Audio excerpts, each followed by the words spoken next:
Hello friends, આજે આપણે કોઈ રેસીપી બનાવવાની નથી કે આ મેં જે રેસીપી બનાવી છે એ શીખવાની નથી, કેમ કે મેં યુટ્યુબ ઉપર જોઈને એક મકાઈના લોટનું ખીચું એની રેસીપી જોઈ હતી જે મને ખૂબ જ હેલ્ધી લાગી હતી. તો મેં આ રેસીપી ઘરે બનાવવાનું નક્કી કર્યું અને મેં બધી જ તેમાં જે નાખવાની વસ્તુ હોય એ લાવીને મેં ખીચું પણ બનાવ્યું મકાઈના લોટનું.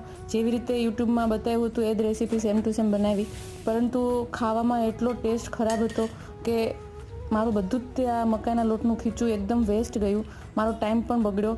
પરંતુ તમને બધાને આ સાચી વાત બતાવવા માટે મેં વિડીયોનું એડિટિંગ કર્યું કે પરફેક્ટ રીતે બનાવવા છતાં પણ એનો ટેસ્ટ જરા પણ ખવાય એવો નહોતો અને ખીચું મારું બધું વેસ્ટ ગયું. એટલે આપણે યુટ્યુબમાંથી જોઈને કોઈ પણ વસ્તુ બનાવીએ તો બધી જ તે વસ્તુ સરસ અને ટેસ્ટી બને એવું જરૂરી નથી. પોતાની ચેનલમાં વ્યૂ લાવવા માટે લોકો કાંઈ પણ રેસીપી આડાઅવળી કરીને મૂકી દેતા હોય છે.